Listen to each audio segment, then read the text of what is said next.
from Division 66 of the American Psychological Association, and that should be Division 6. So I don't know what Division 66 is, but it's a different one. Okay. Can everyone see? Is this working? Okay. I see one good head nod. All right. So I'm going to talk about my ideas about embodied comparative psychology.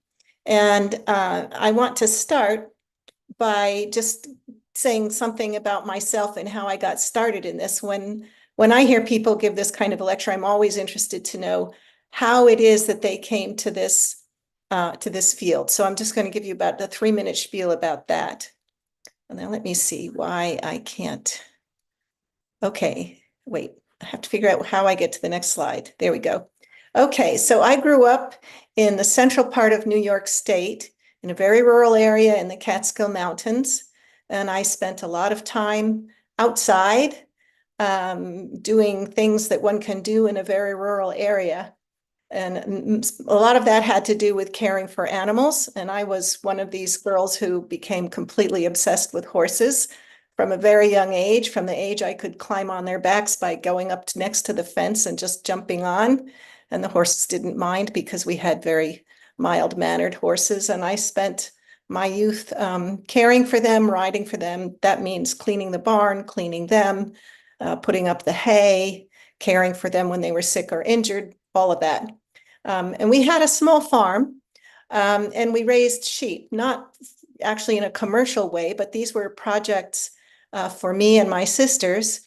We belonged to something that in the United States is called 4-H, which is it's a club organization for people that live at that time that lived on farms and raised livestock and plants, crops. And we raised sheep. And in this picture on the right, you can see a sheep, a very wet sheep, standing on a stand.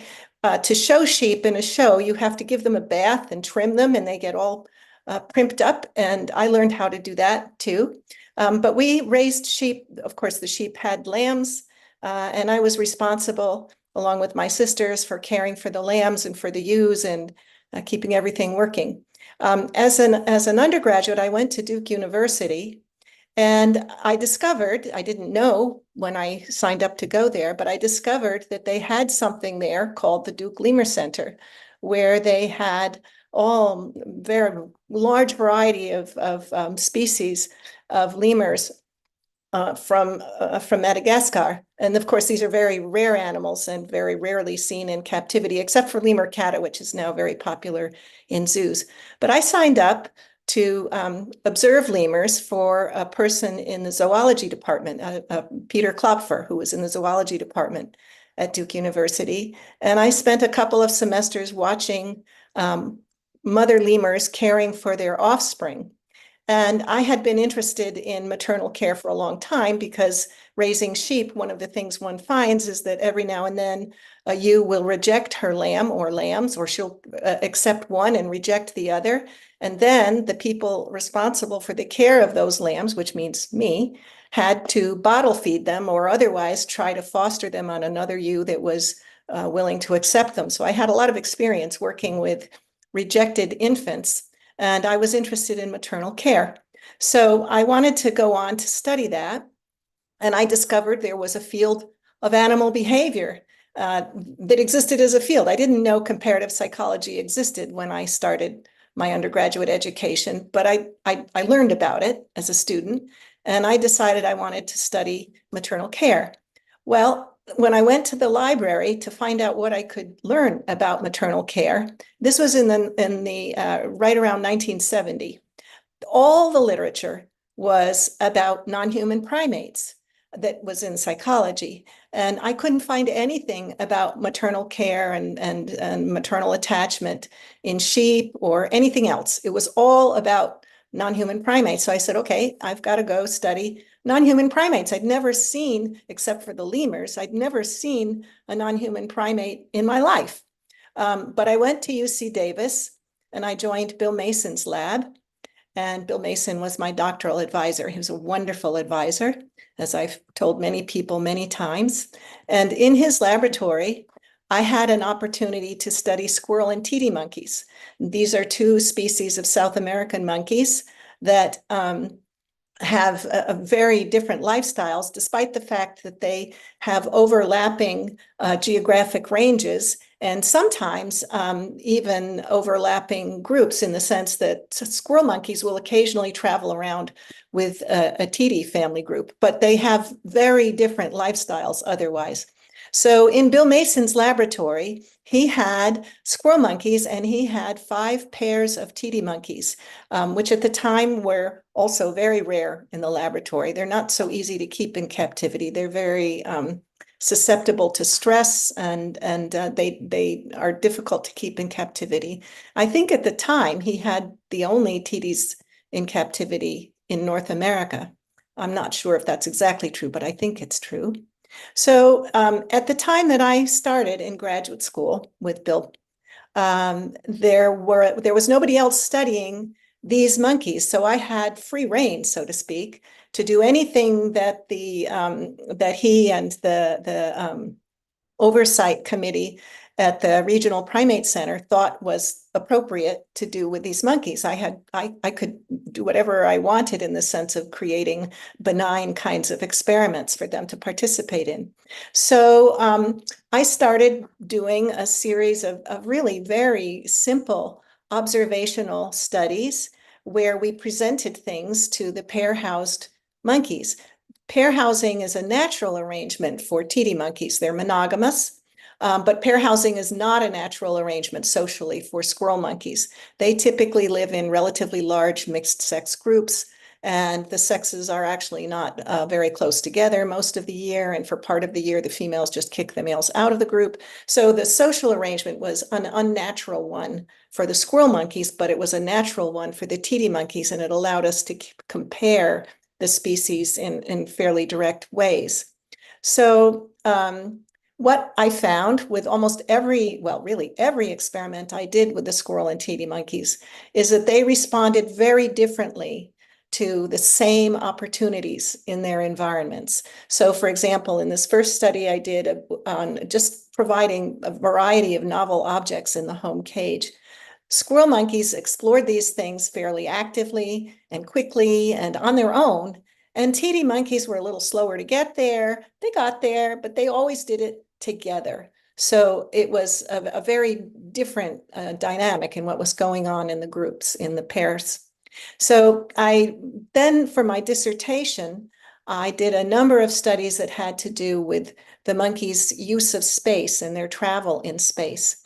So there was an outdoor enclosure available to me that was, I've forgotten exactly how big it was, but about the size of a tennis court, more or less.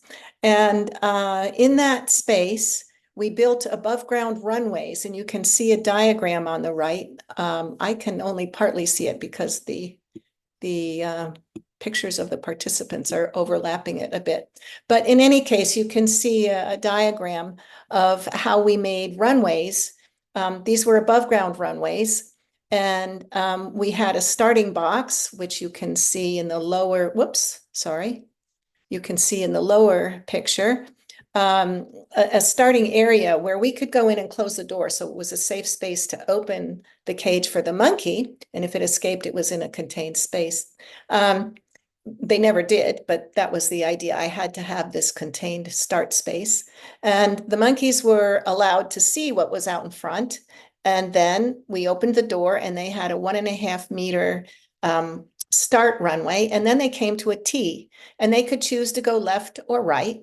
And at the far end of the path, whichever way they went, was a goal box, which you see on the left picture.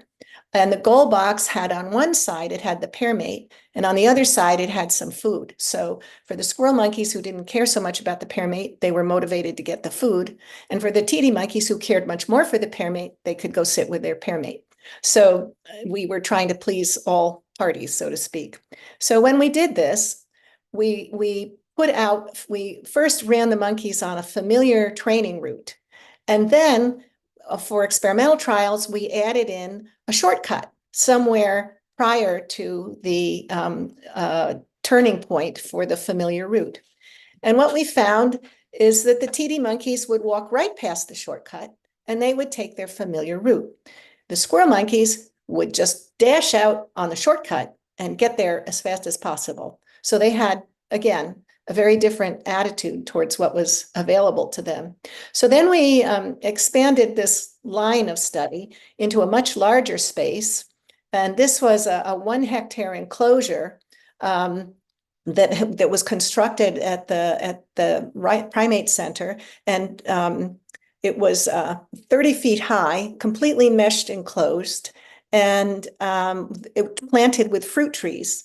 But the fruit trees were very small, and I ran the first study in that novel environment. And as you can see, mostly what you see is sunflowers and corn, and the fruit trees are just tiny little sticks. So we made an above ground runway. This one wasn't quite as high. It was like about 2 feet above the ground.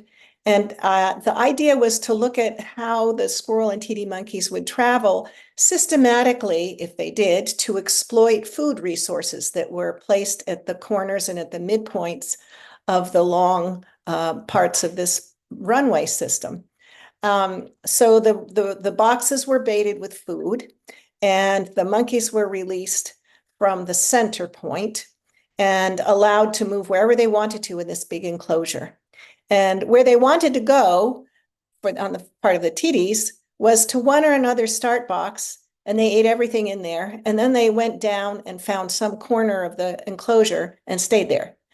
What the squirrel monkeys did was to make a mad dash immediately upon release, right past anything to do with the food boxes. They mostly just didn't even look at them. And they went all over the enclosure. They went up the walls, they went to all the corners, they just went everywhere alone, each one moving on its own. The TD monkeys moved with each other. So again, it's another example that they lived in the same place, but they live in different perceptual and behavioral worlds. And this was just fascinating to me. They differed in all these ways that I could measure, things having to do with their attraction to each other, their attraction to novelty, their attraction to familiar spaces, their activity level, and in everything that I gave to them. So there I had my life's work more or less set out for me. I wanted to understand the sources of this behavioral variability, and I wanted to understand it in more than one species, because species differ in this respect. That was my experience studying squirrel and TD monkeys. So I have spent my academic career looking at how animals explore and learn new skills and how they solve mainly physical problems, and how they do these things in a social setting with others. And that includes behavioral development and learning in a social setting. So that's what I've been doing. So at this time, I finished my PhD in 1978. And I was exposed in the 70s in graduate school to the range of approaches to the study of animal behavior. And there was a lot of work from the biological side, ethology, of course, and behavioral ecology. Behavioral ecology mainly focusing on the fit between the individual's behavior and its habitat. And ethology looking at function of species typical behaviors. And these were really core areas of study for me, but they don't necessarily focus on individual variation. And that's what I was interested in. So I was also looking for theories from the psychological side. I took my degree in psychology, and I took classes in psychology, and I was, of course, trying to integrate psychological and biological perspectives. So in my graduate career, I was encouraged to read widely, and I did. And I just generally followed up on these ways of thinking after that, too. So I ran across general systems theory, which I don't know if you're still familiar with that, but it was influential at the time. Piagetian theory, Vygotskian theory, which was much more socially focused than Piaget, and eventually, somewhat later, dynamic systems theory as presented by Esther Thalin and Smith. Hang on just a moment. I'm sorry, I have to turn the phone off.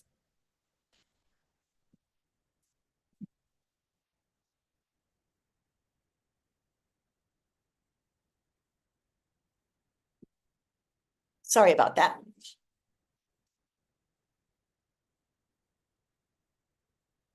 Okay, so in psychology, in addition to these background theories that were, I would say, flavoring how I thought about things, I ran into ecological psychology, and I first read this book, The Senses Considered as Perceptual Systems. That had been published a few years before I got into graduate school, and it has several things going for it. One is that it's very short. You can read it in a couple of hours. And the other is that it was just really eye-opening. And to my mind, it was a wonderful introduction to this new way of thinking about behavior. And to me, more accessible than Gibson's later book, which most people cite as their source for his ideas. But I started with the 1966 book, and I recommend that as the starting point even now. And so there's a lot to say about ecological psychology. It has roots in philosophy, and it has implications for other areas of science, but I'm going to leave that to you to discover for yourselves. And I'm going to focus on how it relates to the way I can study behavior of non-human animals. So the starting point is to view the organism as an active agent, as an organism that seeks information, and that information guides action, that the information needed to guide action is present in the environment, that perception of this information is direct, and what perception is about affordances for action. So the organism is seeking information to guide action, and it's there. It's available to them. They have to look for it. So it's an active process to find it. So that is the sort of fundamental starting point, in my view, for developing an embodied comparative psychology. So that's what I'm going to talk about for the rest of the talk here. So let's start with this idea of embodiment. It's a very popular word these days, and it's used in many different fields. I'm focusing on how it's used in biology and psychology. But you can find it in robotics and in sociology and in religion and all over the place. But I'm focusing on how it's used in biology. So I very much like this way of presenting it that's been developed by Fred Kaiser. And I've put one reference down here from him, but he's written a lot more. And I recommend him as an interesting viewpoint on this. And of course, reading his work will take you to many others working in the same vein. So in Kaiser's view, you can think of an embodied entity as a dynamic, motile, meaning it moves, entity, unified through transverse patterning by some sort of nervous system. So the nervous system is a unifying system, not an input-output system, but a unifying system. It's part of an integrated organism. In psychology, at least how I'm using it, it's the idea that an active individual maintains commerce with a changing environment through bodily movement, through bodily perception and bodily movement. So we seek perceptual information through movement, even like movement of your eyes, or as well as your whole body. We have agency through movement. We know ourselves, we have proprioception, we know ourselves through movement. And we know about objects and the environment in general by seeing and hearing and smelling and touching and moving things. This is an embodied view of cognition and of mindfulness. So I'm just stating as a fact that to me, cognition is embodied. And cognition is the process of the body engaging with the environment. So the example I've put here of the dog herding sheep, the sheep are attentive to the dog. They're perceiving the surface they're running on. They're looking ahead to where they can go. They're probably headed towards some corner of a fence because that's where the dog is herding them. The dog, meanwhile, is attending to them, to the layout of the land, to their movement, its own stability on the ground, and so on. This is an embodied activity. Both species are engaged in that. So this way of thinking about cognition is species neutral. It's independent of language. It's applicable to natural situations. So it allows us to apply it to lots of species. Okay, so cognition is embodied. Bodies are not static. Bodies grow and change, and they change shape. Some undergo dramatic metamorphosis. I've given as an example here a fairly dramatic metamorphosis, not as dramatic as for some invertebrates, but in this case, a fish that starts out more or less bilaterally symmetric comes out to be not at all symmetric as an adult. And along the way, perceptual systems change, the goals change, the way the individual feeds and moves changes, for example. So behavior and cognition change along with the body. So learning is an embodied process. And the example I've given here is a little meerkat that is apprenticing, so to speak, with an adult. Meerkats feed on scorpions, and not just, but that's one of their primary things that they eat. And they are dangerous to handle. So they also hide in the sand. So they have to be found and they have to be handled in a way that's safe. And the young meerkats have to learn that. And they learn it in the context of moving around with somebody else. In some cases, the adults bring them prey for them to practice with. So perceptual and motor systems are functional for current needs. And individuals are learning with what they have now, the body they have now. And it's in the context of immediate goals. It's not that they are learning something for an anticipated future. So this little meerkat is not thinking about the fact that it has to learn how to handle these scorpions because it's going to be an adult. It's learning to handle those scorpions because it's hungry right now. So anyway, for some species, social setting influences how learning occurs as well as what is learned. So it's not just about information transfer, but also it's not about information transfer at all. It's about how you can attend to the right affordances and work with them with the body that you have. So skilled actions manifest embodiment, and this is a human example. And this is a wonderful example that's very widely cited in this literature. So if you're not familiar with it, this is a great place to go look. It's work by Blandine Brill and Valentine Roux, and I'm not sure of the first name of the Dietrich person. But they did a field study watching people in Kamba, India, who are very skilled craftspeople that make glass beads and or stone beads. I think they do both. And they use this long, slender hammer that's a rather flexible handle. And there's an iron stake in the ground, which is right here. And that's a solid anvil, so to speak.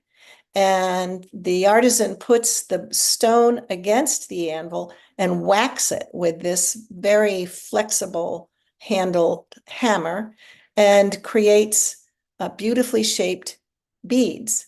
And this is a skill that takes many years to become a master at. And there's terrific sensitivity on the part of the artisan to the materials and exactly what has to be done. And Blandine Brill and her colleagues have shown this in a very elegant way in their writing about stone knapping in this place. So it's just a wonderful example. Now, creativity itself is also an embodied process, and this is a wonderful paper if you're interested in this kind of thinking. And they were interested in applying ideas drawn from ecological psychology to the creative process. And as they point out, action unfolds continuously over time, and creativity is the discovery and the creation of affordances that are novel to that individual, of different movements and objects and materials through action. And exploratory actions are primary to this creative process. You often hear that the sculptor it hasn't got really a fixed idea of exactly what's going to come out of a piece of stone, for example, but the stone sort of reveals itself as the sculptor goes along. And painters say something similar. Okay, tooling is embodied. And I use this word tooling to mean using a tool, and I'll say more about that in a little bit. But these are all examples of humans using tools, hand tools, I'm talking about here, in very familiar ways. But these examples happen to be ways that non-human animals don't use tools because they're bimanual and they involve all sorts of complicated spatial relations that tooling in non-human animals does not. But the point is that tooling in general is embodied. So traditions manifest embodied processes in social settings. Social partners shape attention and expose the learner to places and materials. They facilitate particular actions. They enable co-action sometimes of an individual just participating very closely with another, almost as you saw in the meerkats a couple of examples ago. And the example I'm going to talk about the most is capuchin monkeys, bearded capuchin monkeys in this case, cracking nuts, palm nuts, using large stones, as you see in the top picture. That's an adult, and there's a juvenile very close to him watching what's going on. So this is an activity that is manifest in this group and many others across the Cerrado of Brazil, but not all. It's not a universal skill, and it's very clearly learned in a social setting. Okay. So now I'm going to give you my 2-minute rant about the state of comparative psychological thinking about tool use. So there are lots of examples of non-human animals using tools that come up in the press, and they come up periodically because somebody discovers some animal doing something that involves using an object to clean itself, or in feeding, or in making a display. And there's, it makes the first page of the New York Times because it's so unexpected that a non-human would be smart enough to use an object in this way. But in fact, it just keeps the phenomenon at the level of a curiosity. There's no basis without a theory for predicting how, where, or when tooling will appear across individuals or populations or even whole taxa. And this has been a problem for this area. There's no theoretical connection to other bodies of theory about behavior. So it's not helpful. So we need some sort of theory to deal with tooling. So I've been working particularly with a graduate student now. He's graduated and he's doing other things, Madhur Mangalam. And we've developed an embodied theory of tooling, and it's drawing on several theoretical perspectives. The first one is from ecological psychology with the concept of affordances and the focus on direct perception and action guiding perception and perception guiding action. And from cognitive psychology, we've drawn concepts of spatial perception and frames of reference. And from movement science, we've drawn ideas about motor coordination in jointed bodies where there are multiple degrees of freedom. So our embodied theory brings those things together. So in our definition, tooling, which is a verb, is the process of deliberately producing a mechanical effect upon a target object surface. First, you have to grasp it. Then you use the body plus object as a system to manage at least one spatial relation between the grasped object and some target. and you create a mechanical interface between the two. So this is a goal-directed activity, and it has these properties. So at the end, if there's time, I can compare that definition with other prevailing definitions of tool use that are prevalent in the ethological literature.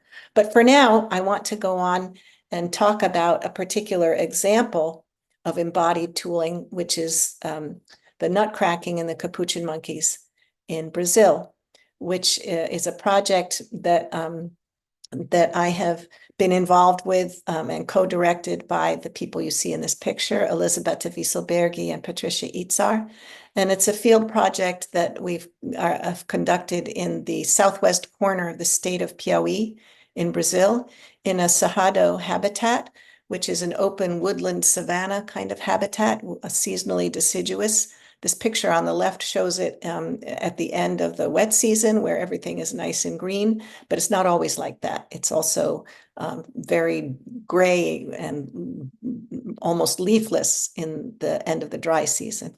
So I have a short video to give you an introduction to what this place looks like, so you can see what the monkeys are facing and where they're living.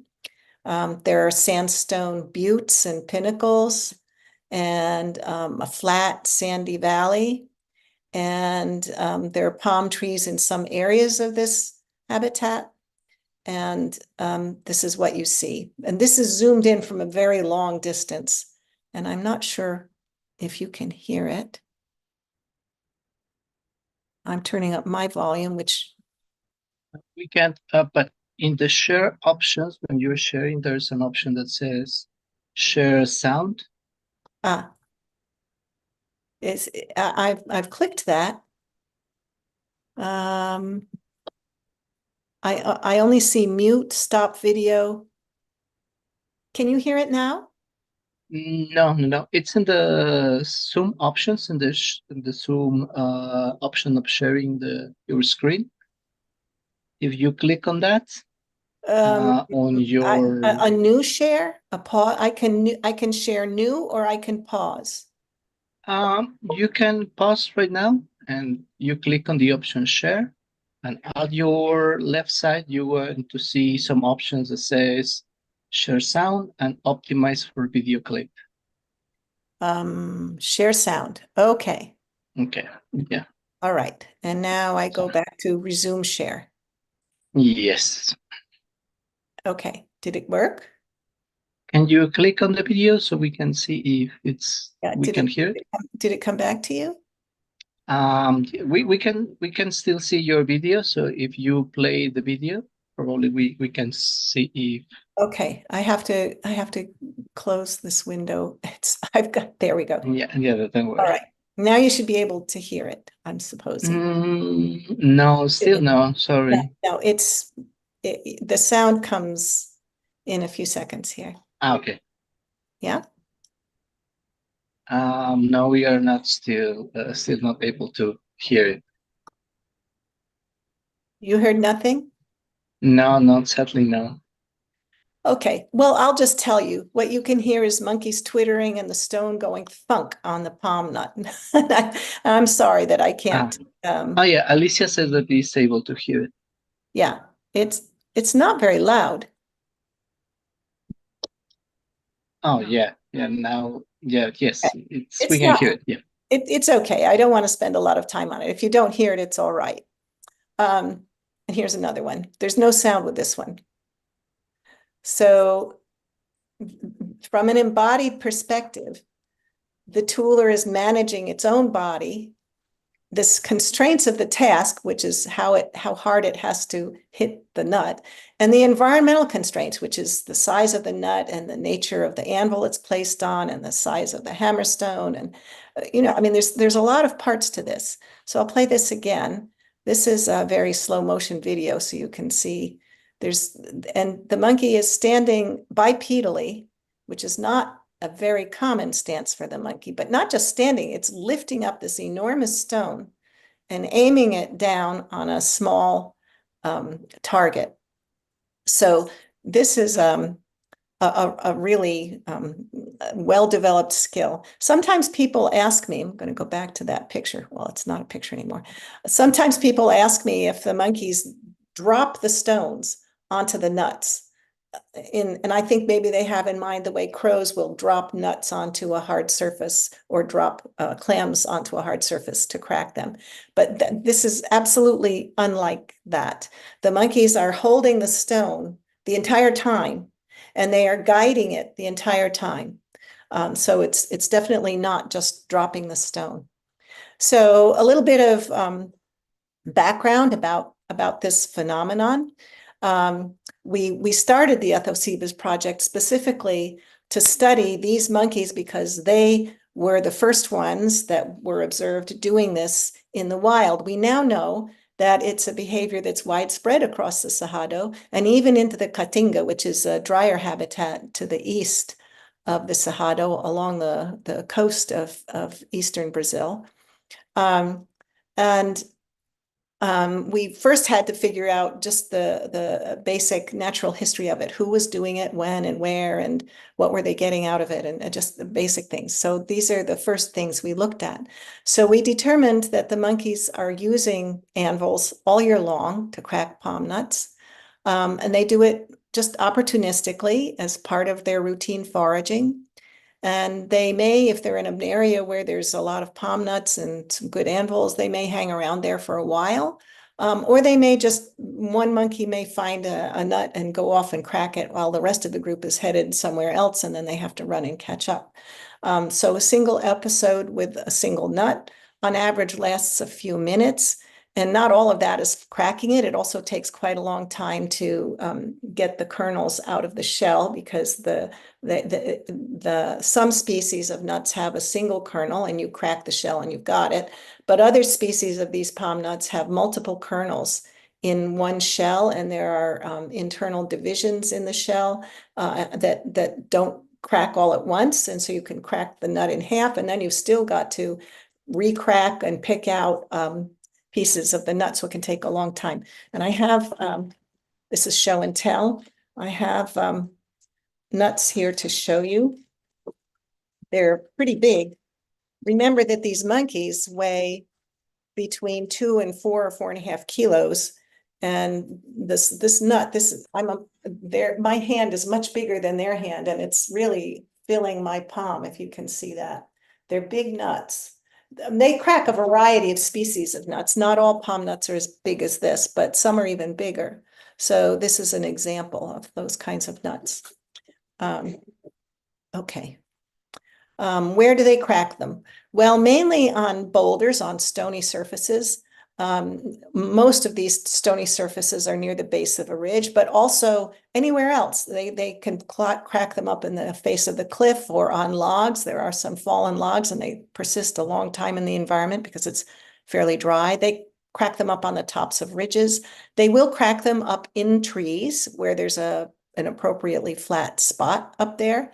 And this is across their home range. When we first got there, and we were working with the homeowner to just see what was going on, just to explore what was happening, we asked him to show us where they cracked these palm nuts. And we thought he'd show us, like 2 spots. But we just went on a long walk for hours through more or less the monkey's home range. And there were anvils everywhere. And it looked like, an industrial zone almost. There were just anvils all over the place. So this is a visual example of boulders at the bottom of a sandstone ridge. There's a monkey up there using this as an anvil, but many of them are much smaller and lower than that. That's just kind of a dramatic example. So we can identify anvils by the artifacts that are left. You come on an outcrop of stone, and you see, stone sitting on top of it and cracked nutshells there.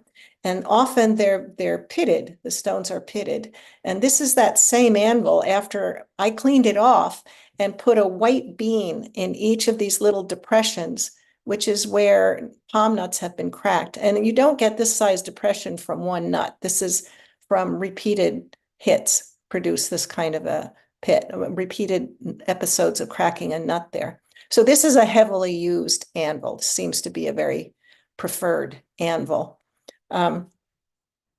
Okay, the hammerstones, they're relatively large stones compared to the size of the monkeys and also compared to what's available. Mostly what's on the ground in ephemeral streams washed down from these ridges and cliffs. Mostly you get little pebbles, but sometimes there's something bigger that looks like a river cobble and something like this. And these are, they can be quartzite. They're often some sort of sturdy kind of sandstone, but quartzite stones are really highly prized because they're very resistant to fracture and they're good hammerstones. So, but these stones are rare in the landscape, and this means that the monkeys have to transport them to their anvil sites. So they transport them when they have to. And this is a little video clip that was just, I took it opportunistically when at our outdoor lab site, we were working and facing the opposite direction from where this monkey is. But I heard her behind me, so I just turned and caught her doing this. So this is how transport looks in a fairly close space. So she decided she was too close to us. So she just takes her stone and her nut and she just goes somewhere else bipedally, transporting her stone and her nut. And she didn't go very far. She just wanted to get a little bit away from us. So that's it. So bipedal transport is a very unusual phenomenon in non-human primates. And when it's studied in the laboratory by anthropologists who are interested in locomotion and skeletal adaptations to bipedalism and so forth, they have to entice or somehow construct a setting where the animal will transport something in the way that they want. But these monkeys give a wonderful opportunity to study bipedal transport in a natural setting. We've looked at that. We've done some interesting studies with that. I'll tell you more about that later if you're interested. So the nuts, there's at least 10 species of palm nuts, the palm trees that are endemic in that space, in that area. And many of them have subterranean trunks. So the nuts appear at ground level. And the nuts are popular. They're eaten, the outer part is eaten, the mesocarp is eaten by many animals, by cattle and goats and sheep and foxes and all kinds of animals there eat the outer mesocarp. But the capuchin monkeys and agoutis can get the kernels inside. The agoutis by gnawing from the ends, and the capuchin monkeys by cracking them open using stones. There are a couple of species that are soft enough that they can just bite open, and they do that too. When they can, they just bite them. But when they need to, they crack them with a stone. And so I have another show and tell here. These nuts, this is to show you, this is an example. It's sliced through in the middle, so it's not cracked. This was sawn in half, and you can see that there are, let's see, there are 5 interior sections in this nut, and you can see how thick this shell is. This is not an easy thing to crack. I think if you sliced it right, you could make this into flooring. It's very woody. It's really strong stuff, and you can't just knock this a little bit and crack that nut.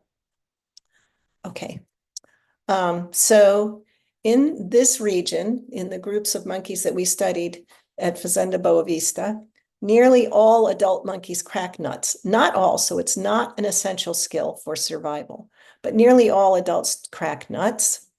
And this is an activity that takes strength and it takes balance. As you see, it's a bipedal action with a heavy stone.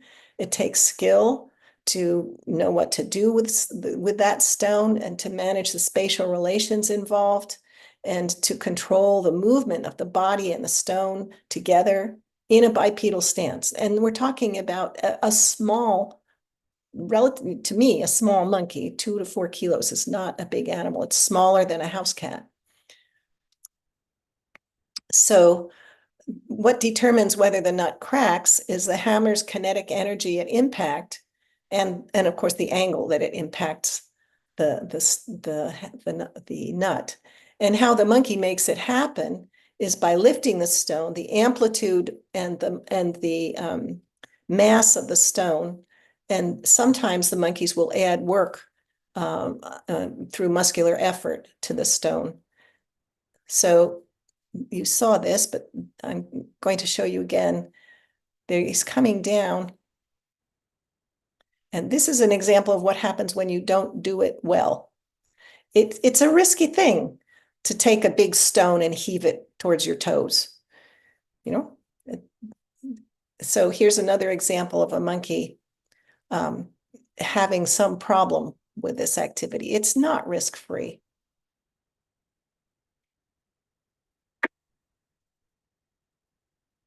It hurts.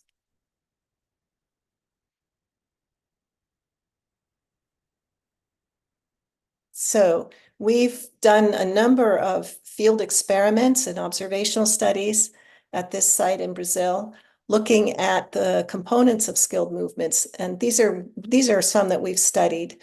And the ones that are in italics, I'm going to talk about a little bit. Eduardo, you should tell me when I should stop talking. How much time do I have left in your view? You have all the time that you need. Don't worry. Okay. All right. If it starts to get too long, come on the screen and wave at me or something. Okay. So, whoops, I want to go back to this list. So we've looked at how the monkeys prepare to use the stone, how they position the nut in the pit, which looks like it could be random, but it's actually not at all random. Aspects of their bipedal stance, how they grip the stone and how they adjust their grip and how they orient the stone and how they modulate or don't the kinetic force or the velocity of the stone and how they coordinate multiple joints in a coordinated movement to get this all done. So here's some information about handling the stone. The monkeys often spin or flip the stone prior to lifting it. And sometimes they do something that I call a preparatory lift, where they just kind of lift it up a little bit and then set it back down. Something like what you do when you're using a hammer, and before you hammer, you go dunk, dunk, and then you go whack. So they do something like that. That's a preparatory lift. They go doo, doo, and then they strike. And usually they move one or both hands to the top of the stone. So look where this monkey's hand is now. It's at the top of the stone. That isn't how she picked it up. She picked it up like this, and then at the top, at the apex of the lift, she moves her hand to the top of the stone. So she actually lets go of the stone a little bit. It slides her hands along it and puts them at the top. And it's on top when she goes down. That's how you don't hit your fingers. So this is a video of a monkey. This is the alpha male in the group, so he can take a long time doing what he's doing. And he's going to use a stone. This is a new stone. We know it's new because we brought it from somewhere out on the road miles away, and we brought it in to our study site because we wanted to see how they would handle a novel stone if they would explore explore the stone before they lifted it to strike. So I'm going to show this, and there's about 20 seconds. I want to start about here.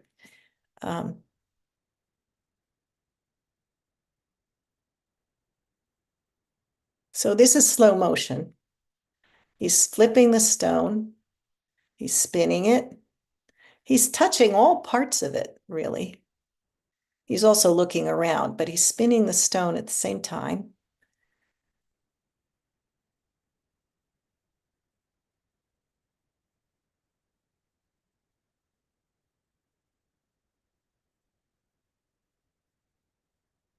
A little preparatory lift there. And then he's going to use it. And he cracks the nut with one strike. So that's handling the stone. Then we looked at how the monkeys positioned the nut on the anvil. So we noticed that the monkeys preferentially place a whole nut into a pit on the anvil surface that they're working with. And we thought, okay, we tried this ourselves. putting the nut in the pit versus out of the pit and cracking the nut ourselves. And when the nut is in the pit, it reduces the probability that the nut will fly off the anvil and have to be retrieved or be lost because it's gone too far. So we understood why they would put the nut into a pit, but then we saw them when they do it, they typically knock the nut several times on the anvil before they release it and then strike. And we thought, okay, this might be just a superstitious behavior, or maybe they're perceiving something about the position of the nut in the pit. So we looked at that. We did a field experiment and we filmed monkeys cracking the nuts, and we took these nuts and we marked them in a certain way. We rolled them on a concrete floor, a flat floor, and where they stopped rolling, we marked with a marker pen the meridian, so the part facing the sky and the matching part directly underneath that was on the floor. So we called that the stop meridian, and we marked the other side that is parallel to the floor as a roll meridian because it didn't stop there. And then we filmed monkeys cracking nuts that we had marked, and no, why doesn't this? And we scored their knocks and their strikes and the position of the nut and what line was facing up. We made the line facing the sky a straight line, and the line underneath is hatch mark, so we could tell if it made a difference. And we checked if the nut cracked. So the nuts have irregular shapes and sizes, as I've shown you. And this is what we found.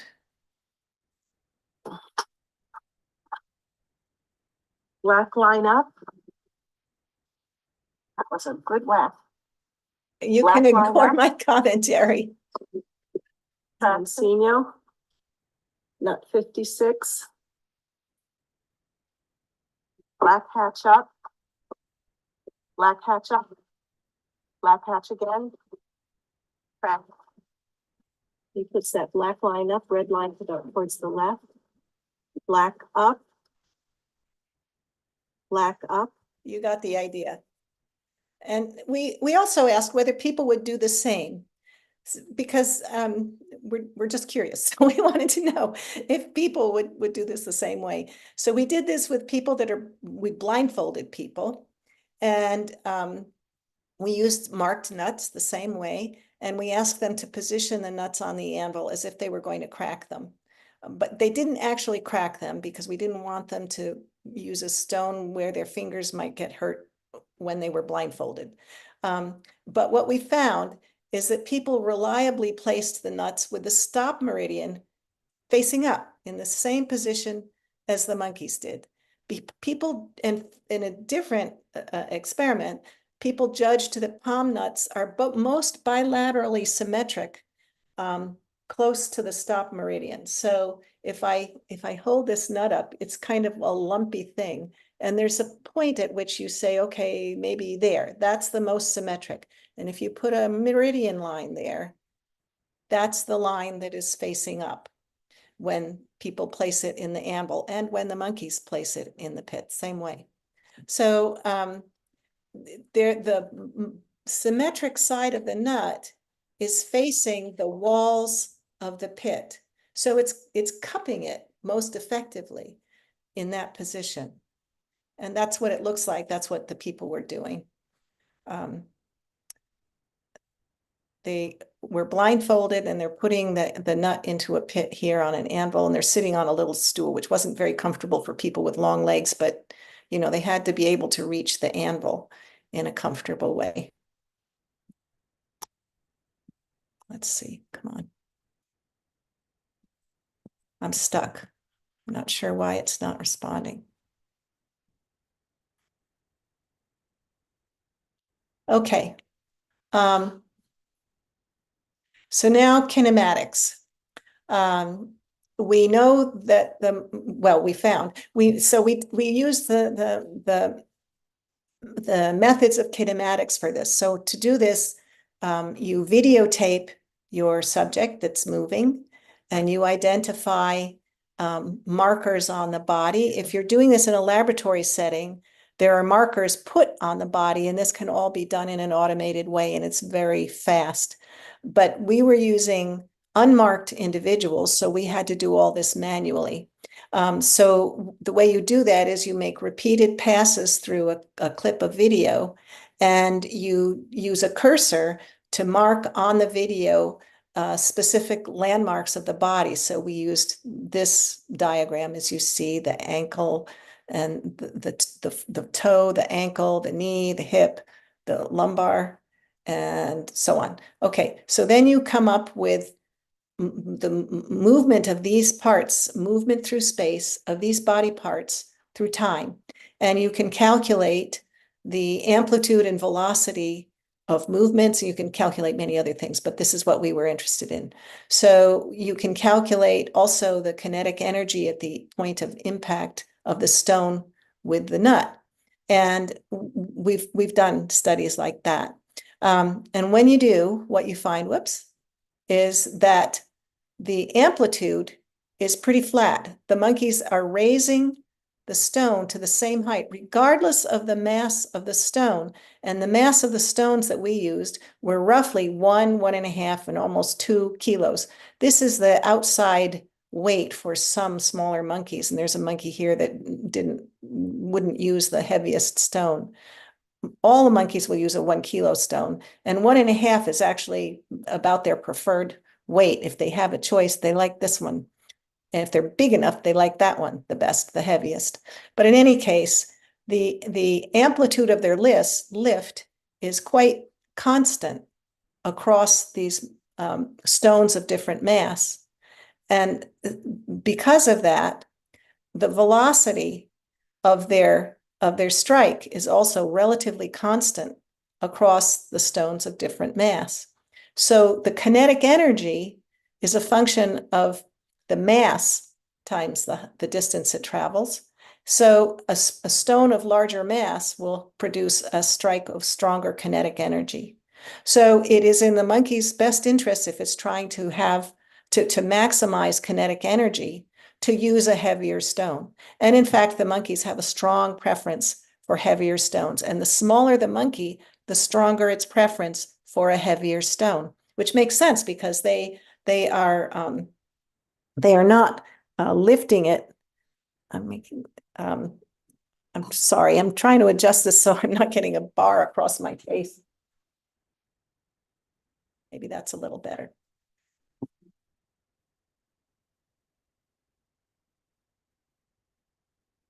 Okay, it's the best I can do.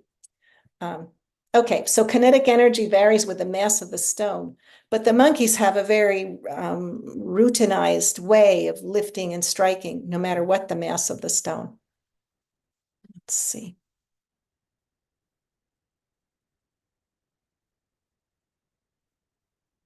Okay, so this is an illustration, of, let me go back. This is an illustration of how consistently the monkey strikes. So these are 2 different individuals using hammers weighing 1.5, or almost 2 kilos.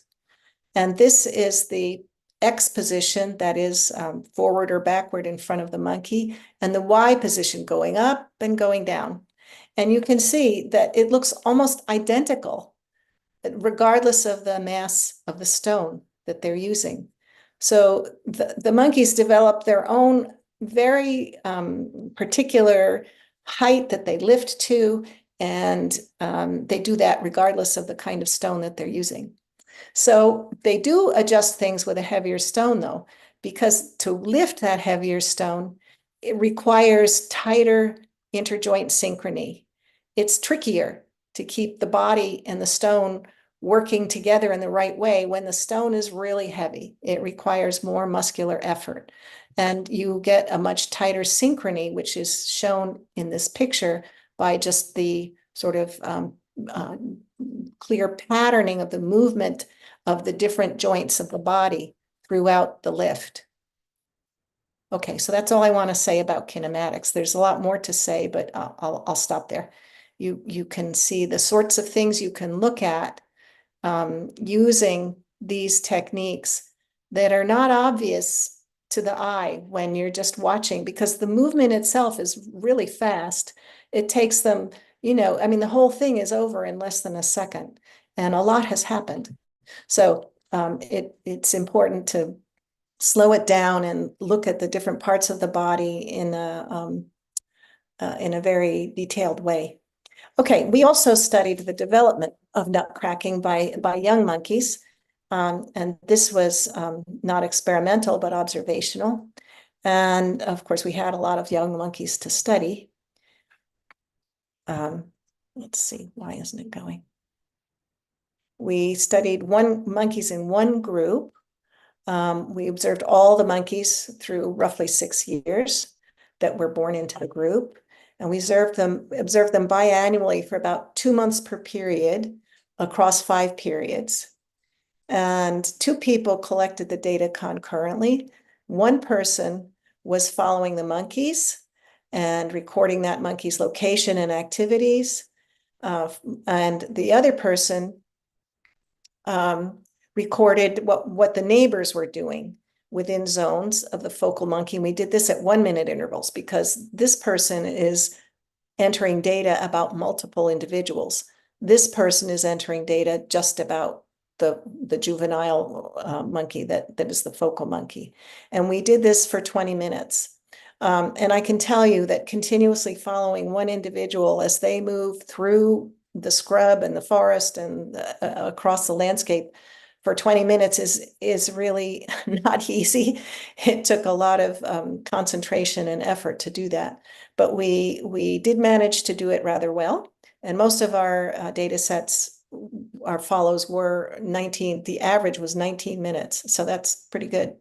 And the 2 data sets were then merged so that they were time linked. The data were time marked and we could put the data together.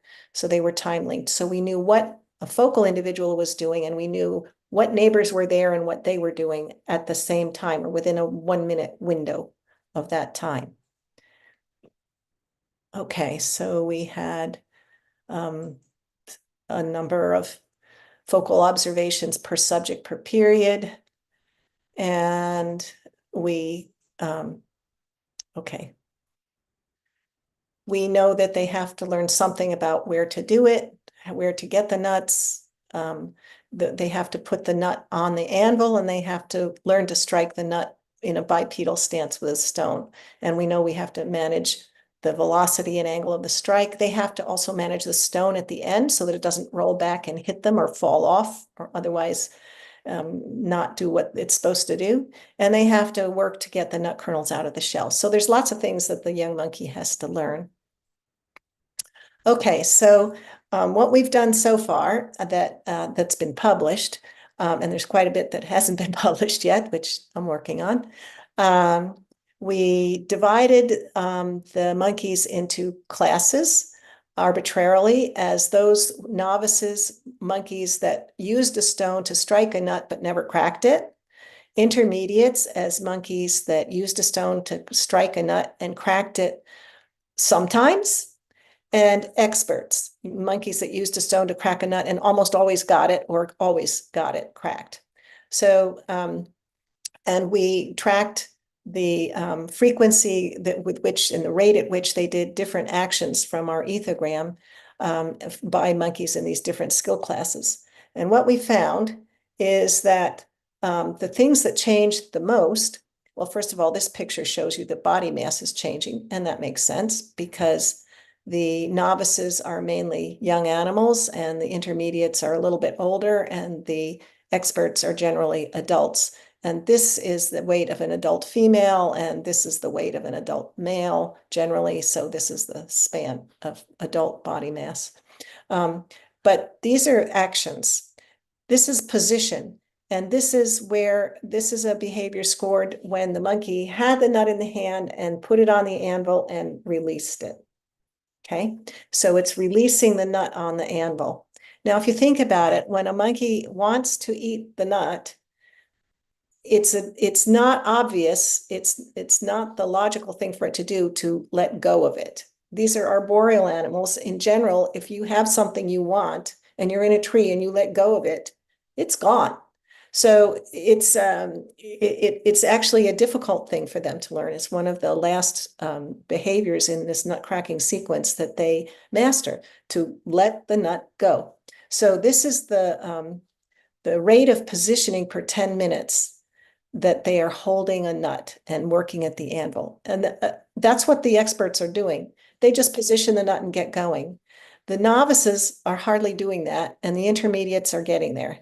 And if you look at the rate of position that is of all manipulation, not counting strikes, so leaving out strikes, but every other kind of manipulation that they're doing with the nut, and the proportion of that is positioning it, it's very little of what they're doing when they're a novice. And it's basically everything that they're doing with the nut when they're an expert.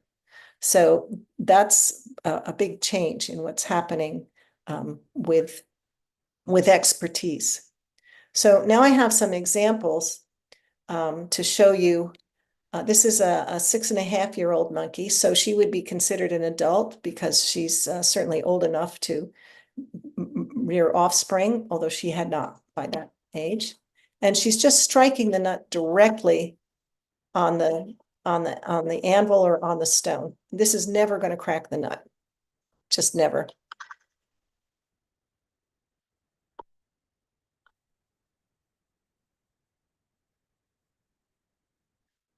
Okay, now this is a young adult. She's 9.5 years old, and she's considered now an intermediate, but she's really not at all skilled, as you'll see.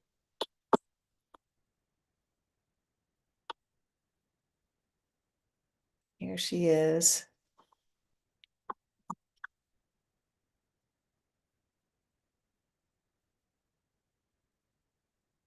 There's so many ways this can go wrong.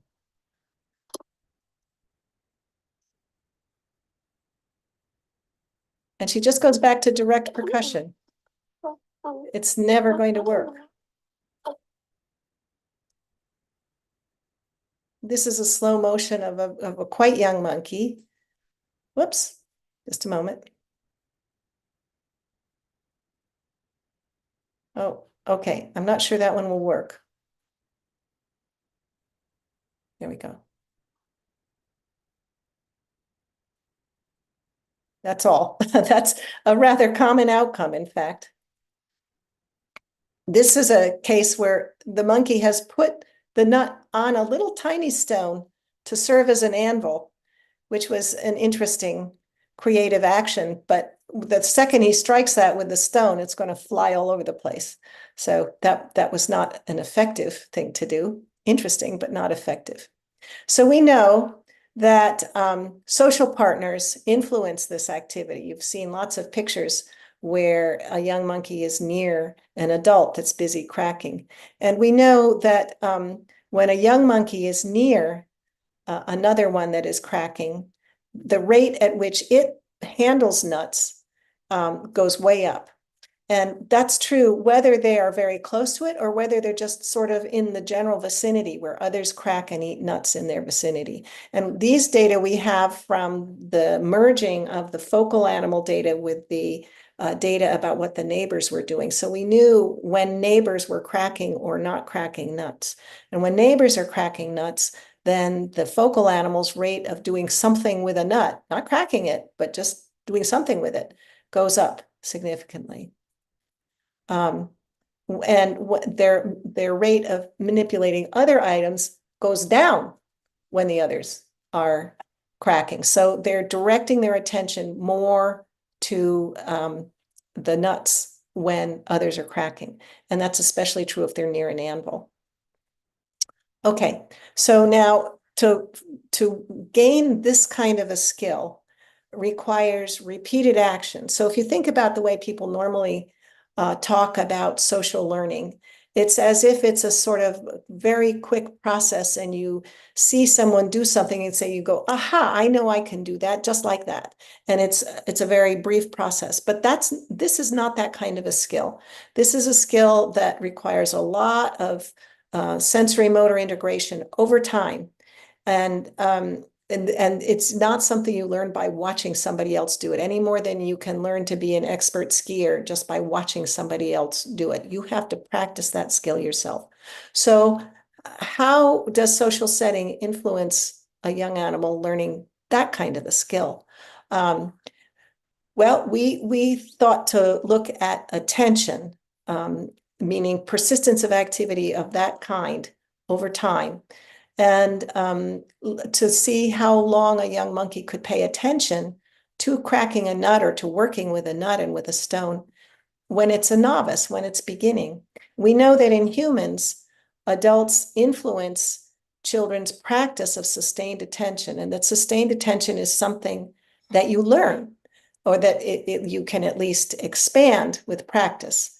And it's culturally shaped and it varies across tasks. This is one of the important things that children learn in formal schooling, for example, to pay attention to written items or pay attention to the teacher. Okay, so the more uncommon an action, the more helpful as an aid to sustaining attention to that action during skill development. In other words, if it's something that you do all the time anyway, you don't really need help with that. But if it's an uncommon action, that's what you need help with. Okay, so we have proposed, that synchronized practice can help young monkeys learn to extend attention during nut cracking. And we've presented data supporting that idea already, and you can find it if you're interested in. But this is an aspect of social learning that I hope people will pay more attention to, which is learning to learn, or learning how to manage your resources to learn. It's not about sensitivity to some specific action that someone else has done. It's organizing yourself to learn. Okay, so we did this by measuring from the onset how long the activity lasted and how long that lasts after the other individual has stopped.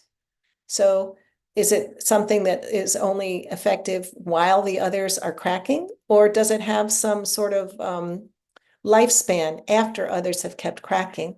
So these are data from a period where there was no cracking, and the focal animal has this probability of percussing nuts. This is what novices do. They just take the nut and they directly percuss it. Okay, so they're handling the nut. So if there's no cracking going on, they don't do very much of it. If cracking has begun, for the whole duration that others are cracking, they're handling those nuts. And after the others stop cracking, it slows down, but it lasts a little bit. There's a little bit of a tail there where they continue cracking even after others stop. So it's not dramatic, but there's some. And this is a smaller data set. This is young monkeys striking the nut with a stone. So these are monkeys who are farther along in becoming nut crackers. They've at least got the right action. They've put the nut down and they're striking it with a stone. And here is the rate per 10 minutes of striking with a stone when others are cracking. And then when others stop, it just kind of tails off. But the half-life is about 2 minutes. So there's a period of time after others have stopped cracking that their activity has somehow promoted the young monkeys' activity to continue. So it's an aid to the young monkeys to learning to pay attention to that activity. That's what we're trying to argue. So there's a lot that somebody could do to strengthen that argument, but that's what we had the data to talk about. Okay, so to kind of wrap up here about nut cracking. So the current picture of nut cracking as an embodied process. So it's a skill that has a lot of dimensions. I've only had time to talk about a few of them here. It's initiated through exploration and the use of species-typical actions, because these knocking actions are actions that the monkeys use in their routine foraging. It's acquired slowly over years with lots of practice in a supportive social context. And there are enduring artifacts and residues. The anvils remain, the stones are typically on the anvil. There's all sorts of nut debris there, and the young monkeys are all attracted to that as well. So there's a sort of physical component to it that endures over time. Okay, let's see. So back to the idea about tooling is embodied. What's distinctive about tooling in any species, in any task? And I've argued with Madhur Mangalam that that's joint deployment of three different perceptual motor processes.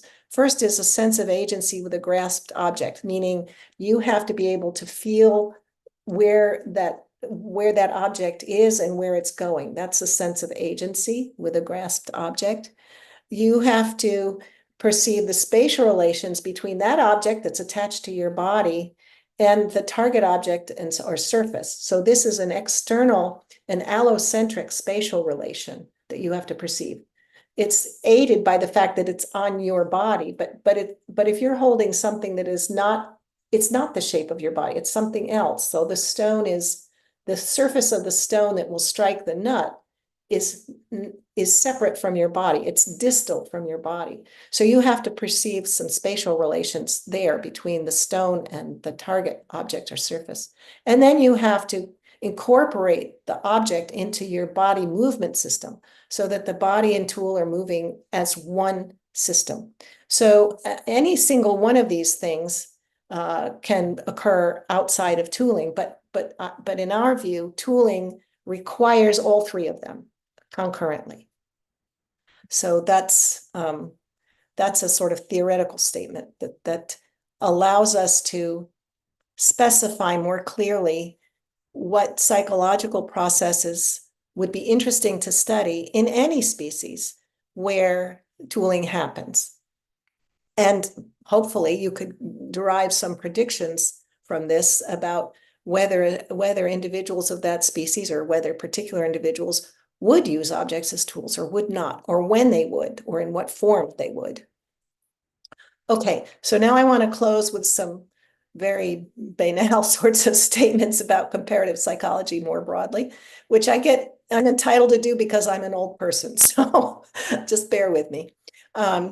So in my view, the reason I've always been and remain interested in these things is because I've picked things to study that I'm really interested in and that link to behavior in real world settings. And these pose the most interesting challenges for me. And in my experience, because they are phenomena with, I don't know, what you might call face validity. There's an animal and you see it doing something.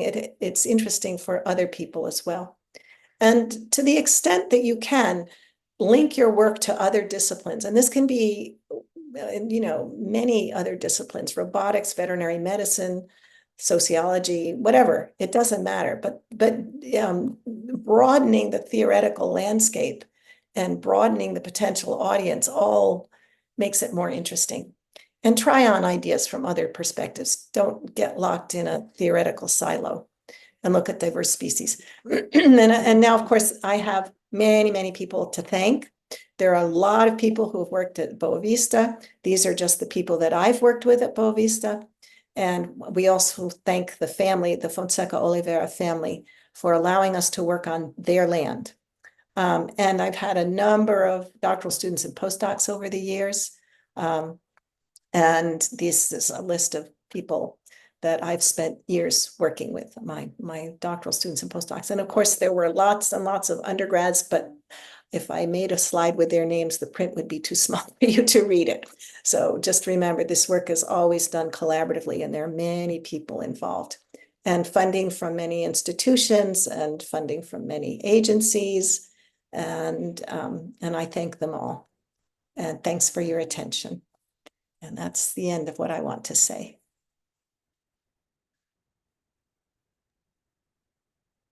Thank you so much, Dorothy, for your lecture. I mean, it's an amazing path. What, since your beginning to your last research you've been doing and development of the tooling theory, and that it's deals with this problem of how we define the tool use, and there's always so many definitions what an animal could do, not to do, if it's necessary transformation of none of the things. So I think it clarifies many aspects of what we need to consider into when we saw a behavior in an animal, if it's tool use or not. That's my hope. And the anthropologists, of course, don't like the definition because it's very narrow. It's focused just on the movement while the tool is in use. So that's very narrow. Anthropologists want to talk about how you select materials, where they come from. There are lots of, using an object as a tool has many other layers that we don't address. Mhm. But for applying this to other species, I mean, there's so much that is, excuse me, that an anthropologist is interested in that just is beyond what we can talk about right now when you're looking at a bumblebee or a crow or a monkey. I mean, we have to have some common way of talking about these things for all these diverse species. And so we on purpose, we made it very narrow in some way that we could apply across species in a principled way. Yeah, I think it's also very helpful. It's not just to create a definition that could be used for psychologists, but also opens many possibilities for other areas, like you say, like the anthropologists, to pay attention to what could be important for other scientific fields. Mhm. And because sometimes we are like very focused on what is important in our area that we deny. We don't pay attention to others' works, and that probably could be a way to understand better the process. I hope so. Especially the movement part that particularly I think it was not well described for so many years in the psychological literature, and how we consider like speed, movement, angles, all this type of information that comes from the scientific or the science of movement that was not really incorporated into psychological theories. So I want to show one more screen. May I go back? Yes, go ahead. Okay. Let's see. How come it's no? Oh, I see. Sorry, it's me. So this is something that Eduardo worked on. And talking about the movement, this is from the ASP meeting, American Society of Primatology meeting in 2015, so 9 years ago.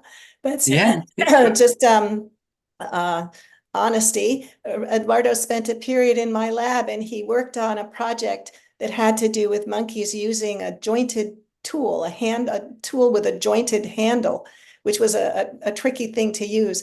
And he was responsible for working out the sequences of movements. And this was a lot of work that he put into thinking about this. So I think he had a kind of trial by fire in thinking about embodied cognition in this project. I just wanted to share that, Eduardo. Thank you so much. That was so kind.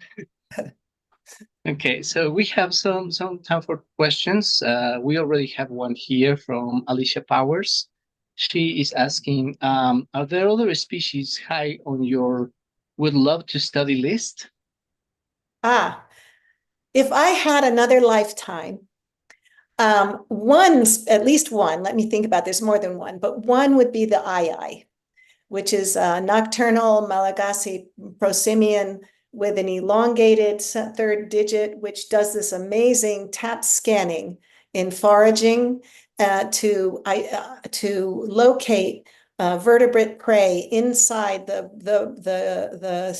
bark or inside the wood of branches in trees. And then it inserts the digit it gnaws an opening and then inserts this amazing digit into the opening that it's made. And the joints in this finger are unlike the joints of the other fingers. It can move 90 degrees. It can lift the tip of the digit over and hook the prey from behind, from in front, and pull it backwards. I would love to study that in more detail, just because and they're doing it haptically. And their hearing plays a role too. They have these sort of big fox-like ears, and they cup them down on the branch that they go, and they go. It's really fascinating to watch. I would love to study that more. So that's one thing. And then, of course, there are lots of primates, lots of animals outside of primates that I would also like to study. I wish I knew more about dolphins, also about their social behavior and communication. Yeah, there's lots. And I'm getting interested in birds because I can watch them in my backyard. I once suggested to a class of mine that a class in animal behavior, and they were all supposed to do projects, some little project of their own, and they usually wound up studying their dog or their neighbor's dog, but they didn't have to. And I wished someone would study the squirrels. There are squirrels all over the University of Georgia campus. And, they make nests high in trees, they're foraging on the ground, they're evading predators, but sometimes they're really not paying attention to people, they habituate to people. There's a lot of interesting things going on with squirrels that I wish students would pay more attention to, but I couldn't get anybody interested in doing that. We have here another question from Anne Clark. The question is the motivation to practice seems to be a key aspect of the psychology of problem-solving animals. Is this a concept you think about in this an even more general context? The motivation to practice. I guess I would reframe that as the motivation to explore, because when you are practicing, I'm transposing it a bit, that you are repeating an action in varied ways. So it's always a little different. And and that's appealing. Yeah. So, you have to have that. There has to be some motivation to practice, or you're never going to master the skill. So the motivation can be intrinsic and it's exploratory, and it can also be facilitated by or amplified by social context, where somehow that action is appealing or more interesting or more likely to be sustained because someone else is also doing it or doing something related to that has positive affective value for you. So yeah, I think I answered the question. Not quite sure. Yes. Okay. Definitely. Okay, we have one more from Andres Flores. The question says, are there any cultural differences between other groups of cracking monkeys? Some species, semi-species, or maybe other that you know of? Oh, so cultural differences. So just asking if there are differences.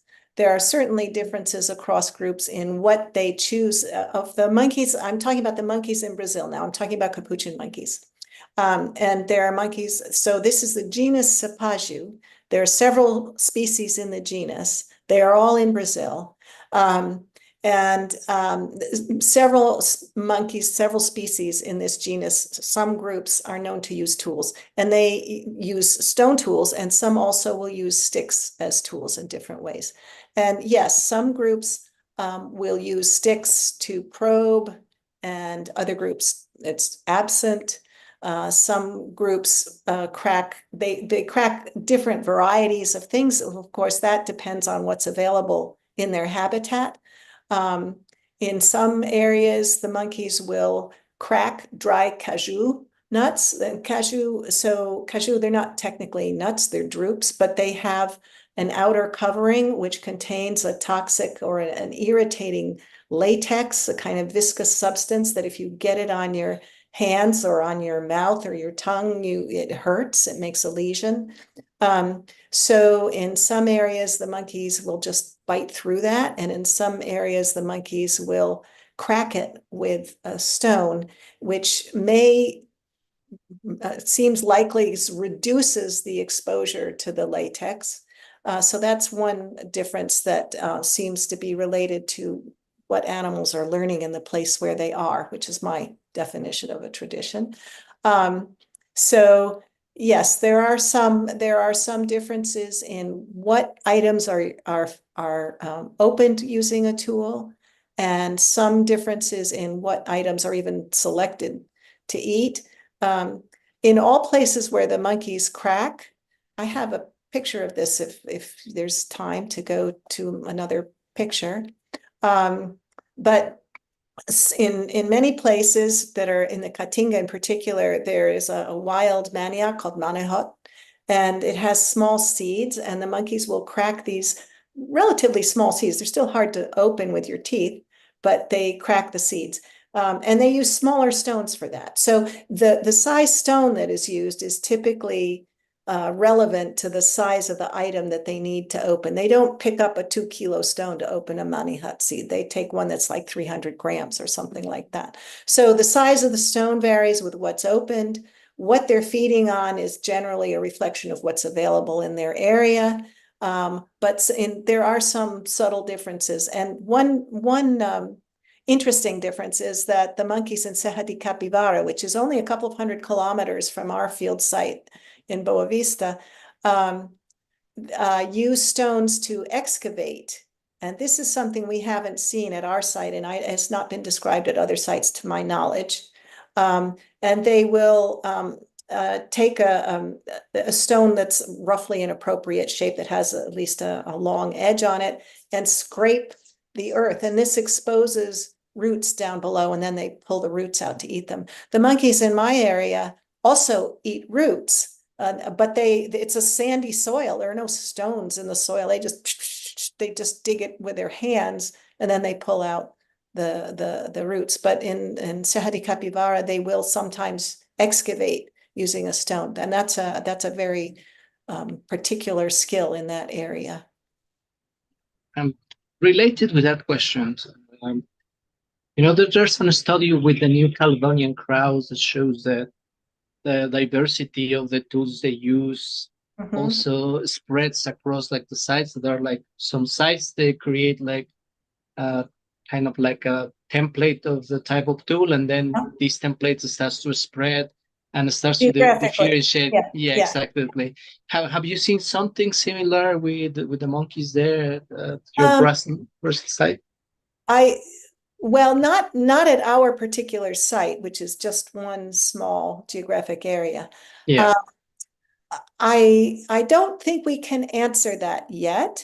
I would say there is a project headed up by Tiago Falotico that is expanding the study of tool using populations thinking about the geography of Brazil, Boa Vista is mostly west and a little bit south of Serra de Capivara. And there is a national park in between the two called Serra de Confusões. And he has begun surveying there, he and a team of other people, surveying the forms of tool use in that area, first to confirm that they did, and they do. They use stone and rock anvils, hammer stones and anvils in the same way, and they crack different species of nuts. And, it looks like it's a similar phenomenon. There may be some opportunity to look at things like that across this geographic zone. I'm not aware that we can talk about it yet, though. Great. So we have one last question from Alicia again. The question is, do you see a role for zoological institutions to contribute to comparative psychology studies? A role for what institutions? A role for zoological institutions, for zoos, to contribute to comparative psychology studies? Zoological from zoos. You see a role for zoos to contribute to comparative psychology studies? Zoos. You mean Yes. zoos in Tunisia? What's this? No, a zoo, like an animal zoo. Oh, a zoo. Sorry. A zoo. Yeah. Don't worry. Okay, my sorry. pronunciation. Yeah. A role for zoos and for zoological institutions. Sure. For one thing, the diversity of species that's the place where you see the greatest diversity of species. And they're not always, able to engage in most of their species typical behaviors because there's confined space and there's a restricted set of objects and foods and so on. Of course, there are all kinds of constraints.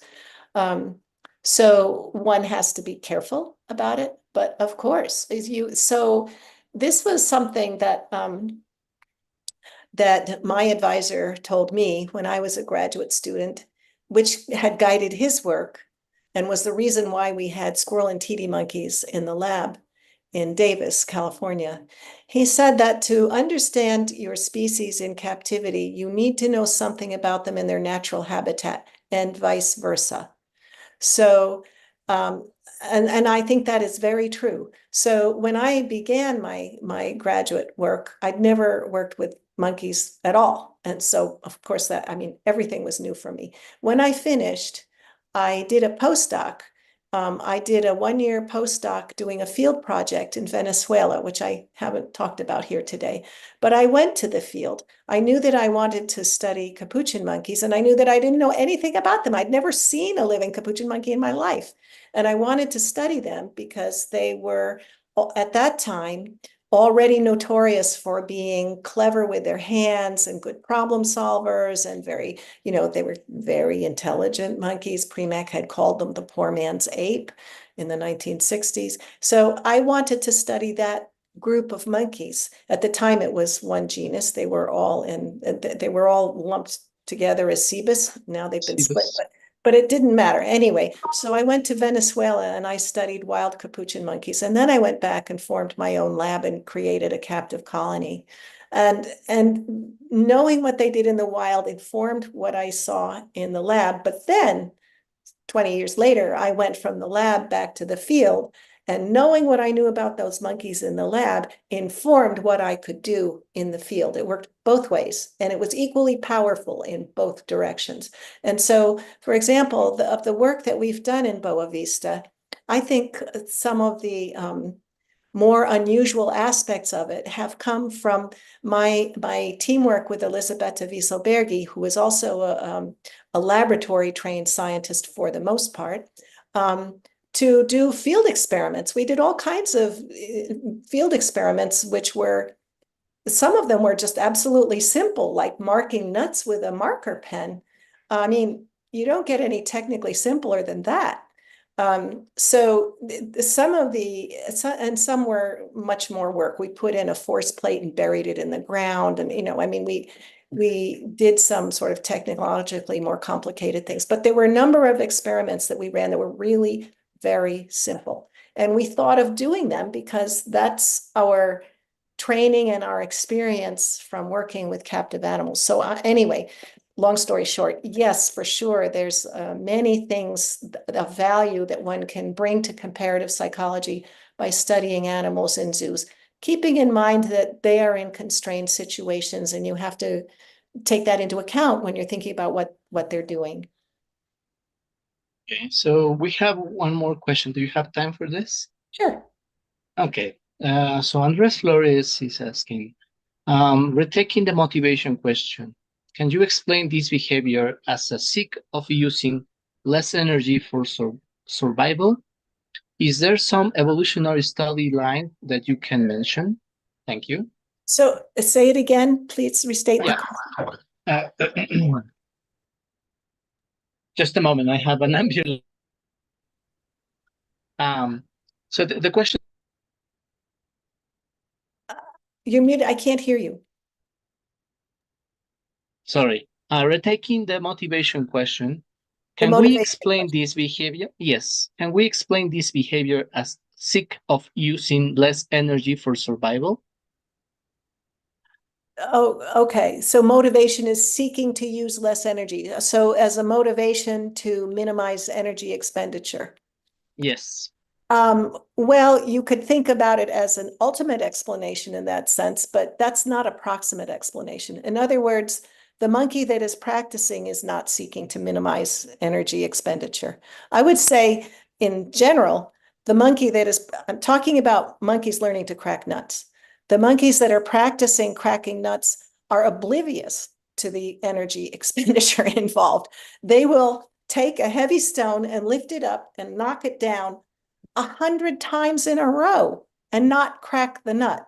That is absolutely not the behavior of an individual that is seeking to minimize energy expenditure. So I would say for any activity that requires practice, one has to suspend temporarily maximization of efficiency or minimization of energy expenditure. Practice by its very nature is not minimizing energy expenditure. It's expending energy to practice something, which maybe in the end you can do more efficiently. So in the long run, ultimately, yes, you can crack nuts and you can do it efficiently and you get to eat them and quickly, and that's all good.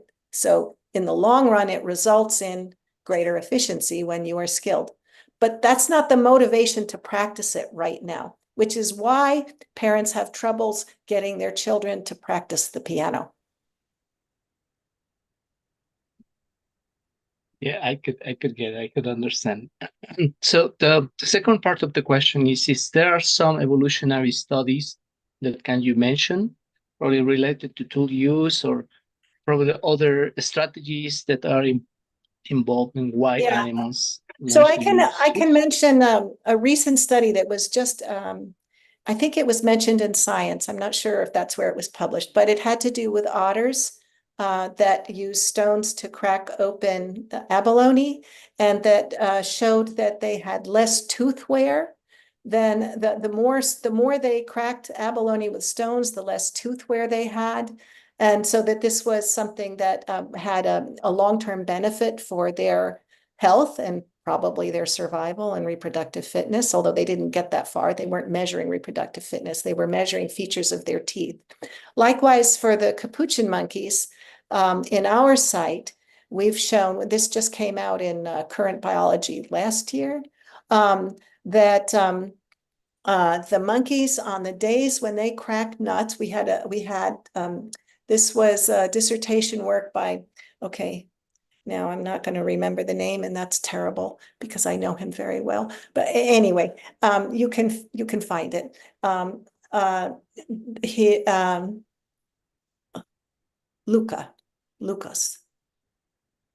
Lucas, but I can't remember the last name. I'm sorry. Anyway, he did full day follows of what the monkeys were eating, of foraging behavior. And so it was a study, his focus was the diet and the nutrition of the monkeys.